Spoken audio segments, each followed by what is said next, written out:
और मैं आपसे यह कहना चाहूंगा कि मैं क्यों ये स्विच आप कहेंगे अचानक आर्टिफिशियल इंटेलिजेंस का उल्लेख क्यों, क्योंकि जो ओपन एआई है, चैट जीपीटी आप लोग यूज करते होंगे, तो जो उसके संस्थापक हैं सैम ऑल्टमैन, उनसे एक इंटरव्यू में पूछा गया कि भाई आज माना जाता है कि एआई से सब कुछ जानकारी प्राप्त हो जाती है, तो कौन सी ऐसी चीज है जो आप ये मानते हैं कि आपको पता है पर शायद ज्यादातर लोग नहीं मानते। तो जानते हैं उन्होंने क्या जवाब दिया?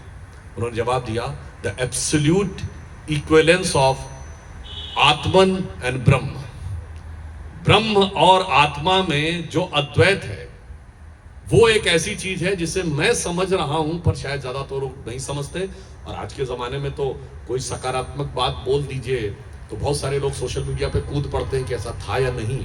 तो उनके सुलभ संज्ञान के लिए बताना चाहता हूं, ये 27 दिसंबर 2022 का सैम ऑल्टमैन का ट्वीट है, रात के 2:34 का, 2:34 AM। Anybody can go and check कि absolute equivalence of Atman and Brahma. तो आदि शंकराचार्य जी ने जो संदेश दिया था, मैं सिर्फ ये कह के अपना निवेदन समाप्त करता हूं कि वो संदेश आज विश्व के उन छोर तक पहुंच रहा है, इस छोर से लेके उस छोर तक पहुंच रहा है। किसके माध्यम से? वही वैदिक ज्ञान के माध्यम से, वही शाश्वत ज्ञान के माध्यम से जिसकी स्थापना शताब्दियों पूर्व आदि शंकराचार्य जी ने की थी, और आज पूज्यपाद स्वामी जी महाराज उसी के ध्वजावाहक हैं।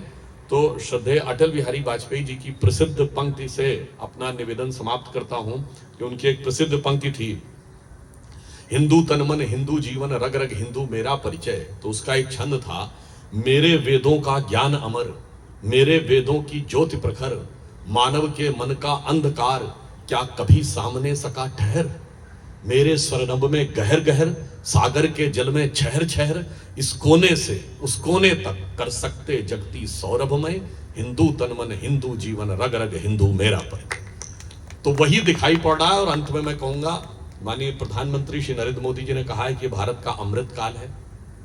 अमृत काल है तो ये भारत का समय आ गया है, जो उन्होंने कहा यही समय है, सही समय है, भारत का अनमोल समय है।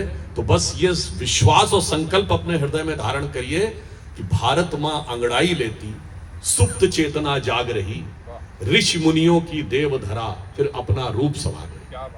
और मैं अगर कोई त्रुटि हो गई हो तो स्वामी जी के चरणों में निवेदन करते हुए कहता हूं, न भाषा भाव शैली है, न वाणी सार गर्भित है, ये तो आदर है हृदय का जो सादर समर्पित।